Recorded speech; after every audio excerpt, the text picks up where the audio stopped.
बिस्मिल्लाहिर्रहमानिर्रहीम। बेटा chapter number 1 lecture number 3 careers in biology. हमने इससे पहले पढ़ा है कि बायोलॉजी के अंदर रिलेशनशिप क्या है बायोलॉजी का अदर ब्रांचेस के साथ। आज का जो टॉपिक है वो ये है कि जब हम बायोलॉजी सब्जेक्ट पढ़ते हैं तो बायोलॉजी सब्जेक्ट पढ़ने के बाद हम किस किस फील्ड में जा सकते हैं, आगे कौन कौन से शोबे ऐसे हैं जिनको जाके हम अडॉप्ट कर सकते हैं। अब बेटा जो सबसे पहला शोबा आता है या सबसे पहली चीज़ आती है बायोलॉजी पढ़ने के बाद वो आपके पास आता है मेडिसिन एंड सर्जरी। बेटा मेडिसिन एंड सर्जरी दोनों अलग अलग फील्ड्स हैं। मेडिसिन से मुराद वो दवाई नहीं है जो हम खाते हैं। मेडिसिन एक ऐसा शोबा होता है, एक ऐसी फील्ड होती है जो डील्स करती है diagnosis and treatment of disease के साथ। मतलब किसी बीमारी का पता लगाना, उसकी तशखीस करना और उसके इलाज के तौर पे इस्तेमाल की जाती है। जैसे हम किसी डॉक्टर के पास जाते हैं तो हमारा ब्लड प्रेशर कितना है, हमारी ब्लड रिपोर्ट्स क्या हैं, ये सब चीज़ों का पता लगाया जाता है ताकि हम क्या कर सकें, किसी बीमारी का पता लगा सकें। बेटा ये सारा काम किस में होता है? ये काम होता है जी मेडिसिन में। बेटा दूसरी फील्ड जो है वो है सर्जरी। सर्जरी में क्या किया जाता है कि बॉडी के किसी हिस्से को या तो हम क्या कर देते हैं, बॉडी से बाहर निकाल देते हैं, या उसकी रिपेयरमेंट कर देते हैं, उसको ठीक कर देते हैं, या उसकी जगह किसी और पार्ट को डाल दिया जाता है। Mean deals with the removal, repayment and replacement of body parts. जैसे अपेंडिक्स हमारी बॉडी से बाहर निकाल दी गई, लिवर उसके अंदर कोई प्रॉब्लम आ गया तो लिवर को वहां से थोड़ा सा रिमूव कर दिया गया। ठीक है जी। अब बेटा एग्जाम्पल अगर मेडिसिन की बात करें तो हेपेटाइटिस एक डिजीज है, डायग्नोसिस जिसमें होगा ब्रांच वो मेडिसिन होगी। अब रिमूवल ऑफ स्टोन्स जिसे पथरी कहते हैं, पथरी निकालना गुर्दों में से, या ट्रांसप्लांटेशन करना लिवर की या किडनी की, ये काम किस में किया जाता है? सर्जरी में। अब पढ़ा कब जाता है, अडॉप्टेशन क्या है बेटा इस प्रोफेशन की, कब पढ़ लेंगे हम? बेटा इसको हम पढ़ेंगे आफ्टर एमबीबीएस। एमबीबीएस करने के बाद हम ये प्रोफेशन को अडॉप्ट कर सकते हैं, और इस प्रोफेशन को अडॉप्ट करने के बाद एमबीबीएस करने के बाद कोई बंदा फिर आगे किसी एक फील्ड में स्पेशलाइजेशन करता है। वो स्पेशलाइजेशन किस में हो सकती है बेटा? वो स्पेशलाइजेशन वो एक किसी एक खास पार्ट में हो सकती है। जैसा हार्ट में कर सकता है वो, लिवर के अंदर की अच्छे तरीके की जा सकती है, किडनीज के अंदर की जा सकती है। बेटा नेक्स्ट प्रोफेशन जो आता है वो आता है फिशरीज। फिशरीज क्या है? प्रोफेशनल स्टडी है फिश प्रोडक्शन की। फिश प्रोडक्शन की प्रोफेशनल स्टडी से मुराद हम फिशेस के बारे में पढ़ते हैं कि कितनी इकसाम के फिशेस हैं, उनमें से कौन सी फिशेस कितनी जल्दी ग्रो करती हैं, किन के अंदर मीट ज्यादा है, किन के अंदर बोन्स या उनके जो कांटे निकलते हैं वो ज्यादा है या कम है। अब बेटा इसका स्कोप क्या है? पाकिस्तान के अंदर बहुत सारे डिपार्टमेंट ऐसे हैं जहां पे फिशरीज के एम्प्लॉयज हैं, डिपार्टमेंट ऑफ फिशेज हैं। अब बेटा वो काम क्या करते हैं? वो enhance the quality and quantity, वो उसकी क्वालिटी, उसके मयार को बेहतर बनाते हैं, और फिशेस की क्वांटिटी मतलब उनकी दिन ब दिन ज्यादा प्रोडक्शन करवाने में हेल्प करते हैं। अब इस प्रोफेशन को कब कर सकते हैं हम? बेटा इस प्रोफेशन को हम कर सकते हैं आफ्टर बैचलर्स और masters level of study of zoology and fisheries. आपने बैचलर्स किया हो बॉटनी जोलॉजी में, ठीक है, या फिशरीज में, या आपने मास्टर किया हो जोलॉजी में, तो उसके बाद आप फिशरीज के अंदर डिप्लोमा कर सकते हैं। बेटा थर्ड फील्ड जो आती है आपके पास वो फील्ड है जी एग्रीकल्चर। एग्रीकल्चर के बारे में मिसकंसेप्शन ये होती है कि एग्रीकल्चर से मुराद पाकिस्तान में सिर्फ ज़राअत या ज़राअत क्या होती है कि सिर्फ पौधों के बारे में। ऐसा नहीं है जी। एग्रीकल्चर क्या होता है? Deal with the food crops, ऐसी फसलें जो खाने के तौर पे इस्तेमाल होती हैं, और ऐसे एनिमल्स जिनको हम खाने के तौर पे इस्तेमाल करते हैं। दोनों के दोनों को किसमें पढ़ा जाता है बेटा? उसमें पढ़ा जाता है जी एग्रीकल्चर में। एनिमल्स और crops which are source of food, जो खाने के तौर पे इस्तेमाल होते हैं बेटा, उसको इस्तेमाल किस में पढ़ा जाता है? एग्रीकल्चर में। अब इसका स्कोप क्या है बेटा? एक जो एग्रीकल्चरिस्ट होता है, जो एग्रीकल्चर को पढ़ता है बेटा, वो किसके लिए काम करता है? बेटरमेंट ऑफ क्रॉप्स, कि हम किस तरह से फसलों को बचा सकते हैं, बेहतर बना सकते हैं, बीमारियों से बचा सकते हैं, इंसेक्ट से बचा सकते हैं, या डील्स विद एनिमल्स जैसे काउ, बुफेलो, ठीक है, कि हम किस तरह से इनसे दूध की पैदावार को बढ़ा सकते हैं, उनसे प्रोटीन कैसे निकाल सकते हैं। ये सब चीजें बेटा काम किसका होता है? एग्रीकल्चरिस्ट का। और एग्रीकल्चरिस्ट किससे बोलते हैं? जो एग्रीकल्चर के बारे में नॉलेज रखता है। अब इसको पढ़ा कब जा सकता है? अडॉप्टेशन क्या है बेटा? आफ्टर हायर सेकेंडरी एजुकेशन, आपने एफएससी की प्री मेडिकल, उसके बाद आप 4 साल के लिए बीएस एग्रीकल्चर कर सकते हैं। फोर्थ प्रोफेशन बेटा जो आता है वो आता है एनिमल हस्बेंड्री।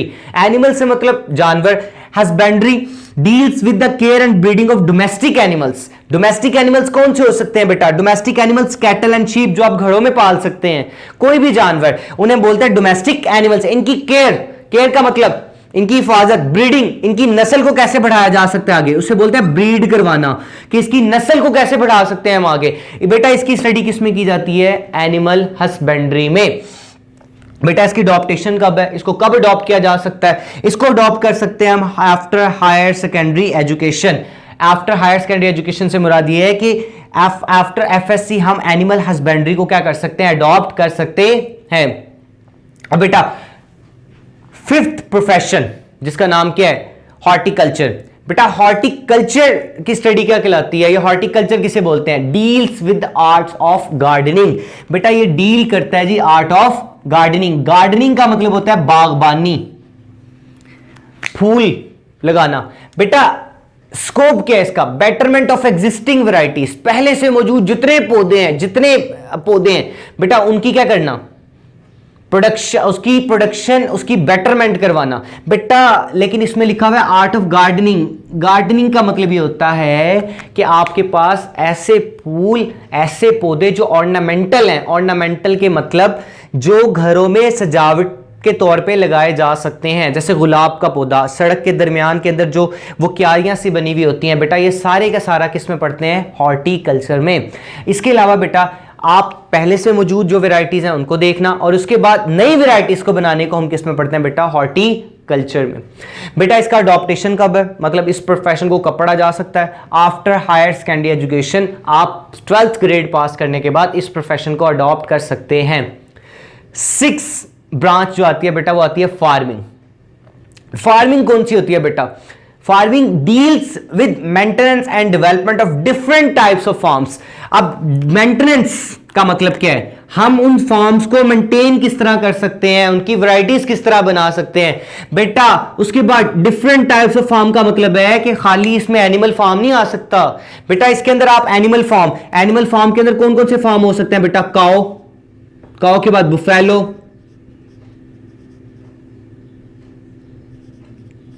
बेटा इसके बाद पोल्ट्री फार्म से हम क्या ले सकते हैं, एग ले सकते हैं, चिकन ले सकते हैं। आप एग की प्रोडक्शन को किस तरह, अंडों किस तरह ज्यादा करवा सकते हैं, चिकन की प्रोडक्शन उसमें मीट कैसे ज्यादा करवा सकते हैं। थर्डली बेटा फ्रूट फार्म, डिफरेंट टाइप्स के फ्रूट फार्म। बेटा फ्रूट फार्म में क्या आ सकता है, आपके पास डिफरेंट एप्पल का हो सकता है farm, mango farm, different farms. अब बेटा इसको अडॉप्ट कब कर सकते हैं, इसको हम अडॉप्ट कर सकते हैं after agriculture, fisheries and animal husbandry. बेटा एक बंदा जिसने प्रोफेशनल डिग्री की हुई है एग्रीकल्चर में या एनिमल हस्बेंड्री में या फिशरीज में, मतलब वो पहले इन प्रोफेशंस के साथ डील करता है, तो बेटा वो डील कर सकता है आपके पास हॉर्टिकल्चर को। इसके बाद बेटा अगर हम देखें तो हमारे पास 7th प्रोफेशन आता है, और 7th प्रोफेशन कौन सा है बेटा, फॉरेस्ट्री। फॉरेस्ट्री के अंदर फॉरेस्ट से वर्ड निकला है, फॉरेस्ट का मतलब होता है जंगल। बेटा ये एक ऐसा प्रोफेशन है जिसमें एक्सपर्ट लोग जो इसको पढ़ते हैं बेटा वो डील करते हैं नेचुरल फॉरेस्ट के साथ। नेचुरल फॉरेस्ट का मतलब ये होता है पहले से मौजूद कुदरती तौर पे जितने भी जंगलात हैं उनकी स्टडी करते हैं। इसके अलावा वो गवर्नमेंट को ये सजेशन देते हैं, वो गवर्नमेंट को एडवाइस करते हैं कि आर्टिफिशियल फॉरेस्ट बनाएं।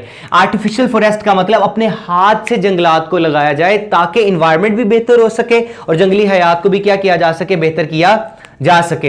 बेटा फॉरेस्ट्री के अंदर हम क्या डील करते हैं, हम फॉरेस्ट्री के अंदर डील करते हैं look after the natural forest. जितने भी नेचुरल फॉरेस्ट हैं उनको क्या किया जा सके, उनको बेहतर किया जा सके। उसके बाद बेटा एडवाइस किया जा सके गवर्नमेंट को ये नसीहत की जा सके कि वो नए फॉरेस्ट या नए जंगलात को लगाए ज्यादा से ज्यादा। पाकिस्तान में हाथ से लगाया हुआ, ठीक है, जो फॉरेस्ट है, जो आर्टिफिशियल फॉरेस्ट है जिसको बनाया गया बेटा छांगा मांगा लाहौर के अंदर मौजूद है, जो आर्टिफिशियल फॉरेस्ट है जिसको अपने हाथों से लगाया गया। नेचुरल फॉरेस्ट के अंदर दुनिया के अंदर अमेज़न फॉरेस्ट, दुनिया के बहुत बड़े फॉरेस्ट हैं, जंगलात हैं। अफ्रीका के अंदर फॉरेस्ट हैं, बहुत बड़े जंगलात हैं जो नेचुरल दुनिया के अंदर क्या है मौजूद। अब अडेप्टेशन, इसको कब अडॉप्ट किया जा सकता है, कब इस प्रोफेशन को हम पढ़ सकते हैं। बेटा इस प्रोफेशन को हम पढ़ सकते हैं आफ्टर हायर सेकेंडरी एजुकेशन, 4 साल का बीएस कर सकते हैं, या आपने बैचलर्स किया हो, बीएससी की हो, ठीक है, ज़ूलॉजी में या बॉटनी में, तो उसके बाद आप एमएससी कर सकते हैं फॉरेस्ट्री में। बेटा लास्ट प्रोफेशन या लास्ट जो करियर है जो आपकी बुक में बताया गया वो है बायोटेक्नोलॉजी। आपने बायोटेक्नोलॉजी के बारे में इससे पहले डेफिनेशन पढ़ी होगी लेक्चर नंबर 1 में। बेटा वो जो डेफिनेशन है, बोर्ड में क्वेश्चन आता है डिफाइन बायोटेक्नोलॉजी, बच्चा बड़ा कंफ्यूज रहता है, सर बायोटेक्नोलॉजी वाला ये वाला लिखना है, प्रोफेशन वाला ये वो लिखना है। बेटा अगर वो डिफाइन आ रहा है तो डेफिनेटली जो आपको ब्रांचेस में दी गई है डेफिनेशन आपने वही लिखनी है, ठीक है। और साथ में उसकी एग्जांपल लिखनी है, production of insulin from bacteria. बेटा अगर वो पूछता है right about careers of biology, specify करता है कि करियर लिखना है आपने बायोलॉजी बायोटेक्नोलॉजी का, तो आपने उसको बताना है deals with the production of useful product through micro organism, कि आप किसी भी माइक्रो ऑर्गेनिजम्स को यूज करेंगे और उससे यूजफुल प्रोडक्ट बनाएंगे। यूजफुल प्रोडक्ट का मतलब वो किसी भी फील्ड में इस्तेमाल हो सकती है, ह्यूमन बीइंग में, एनिमल्स में, प्लांट्स में, उसके डिजीज कंट्रोल में, उसकी प्रोडक्शन बढ़ाने में, किसी भी फॉर्म में वो यूज की जा सकती है। बेटा वो फील्ड क्या है? बायोटेक्नोलॉजी। बेटा बायोटेक्नोलॉजी लेटेस्ट प्रोफेशन है, अभी नया नया आया। बेटा सबसे पहले बायोटेक्नोलॉजी को जब इस्तेमाल किया गया था, मेरा ख्याल के मुताबिक और बुक्स के मुताबिक जो आपने 10th क्लास में पढ़नी है बेटा, वो 1944 है कि सबसे पहले बायोटेक्नोलॉजी की फील्ड्स को मुतारिफ करवाया गया या उसको पढ़ा गया उसके बारे में। बेटा इसकी अडॉप्टेशन कब पढ़ सकते हैं आप? After higher secondary education. Higher secondary education के बाद इसको पढ़ा जा सकता है, या bachelor study of zoology and botany. Botany की आप बीएससी बॉटनी या बीएससी जोलॉजी करने के बाद अगर आप बीएससी जोलॉजी करते हैं तो आप एनिमल्स बायोटेक्नोलॉजी में जाते हो, बीएससी बॉटनी करते हैं तो प्लांट्स बायोटेक्नोलॉजी में जाते हैं। बेटा टोटल 8 प्रोफेशन है बायोटेक्नोलॉजी के। अब ये आते किस तरह से? आपको बोर्ड में शॉर्ट क्वेश्चन आता है 2 मार्क्स के लिए किसी भी एक फील्ड के ऊपर कि define horticulture, define agriculture, define animal husbandry, define farming, define biotechnology या डिफाइन फॉरेस्ट्री। तो आप 2 मार्क्स के लिए इसको डिफाइन करते हैं। डिफाइन करने के बाद बेटा या तो आप लिखोगे इसका स्कोप या लिखोगे अडॉप्टेशन, हेडिंग दे के इसके साथ, ठीक है, ताकि वो 2 मार्क्स पूरे दे। बोर्ड में पहले चैप्टर में इंतहाई इंपॉर्टेंट लॉन्ग क्वेश्चन भी इसमें से बनता है, write any 4 careers of biology या write any 5 careers of biology. जब वो स्पेसिफाई करेगा कि एनी 5, तो आप इनमें से कोई से 5 करियर्स बायोलॉजी के अंदर लिख सकते हैं इसके, लेकिन इनकी प्रॉपर हेडिंग के साथ। जस्ट हम बात करें हॉर्टिकल्चर की, तो हॉर्टिकल्चर को डिफाइन, उसके बाद अगली हेडिंग बनानी है बेटा उसके स्कोप की, स्कोप को लिखना है पूरी लाइंस बेटा, उसके बाद अडॉप्टेशन, और अडॉप्टेशन उसकी बतानी है। या अगर वो स्पेसिफाई कर दे कि right a note on careers of biology और बता दे 3-4 करियर्स के बारे में, हॉर्टिकल्चर, एग्रीकल्चर, आपके पास फार्मिंग या फॉरेस्ट्री, तो उनको करने के बाद आप इस तरह से इसको लिख सकते हैं। बेटा टॉपिक आपका कंप्लीट हुआ जिसका नाम था करियर्स इन बायोलॉजी के अंदर कौन कौन से करियर हैं, और इसको इसी तरीके से आप लोग लिख सकते हैं। जज़ाकल्लाह।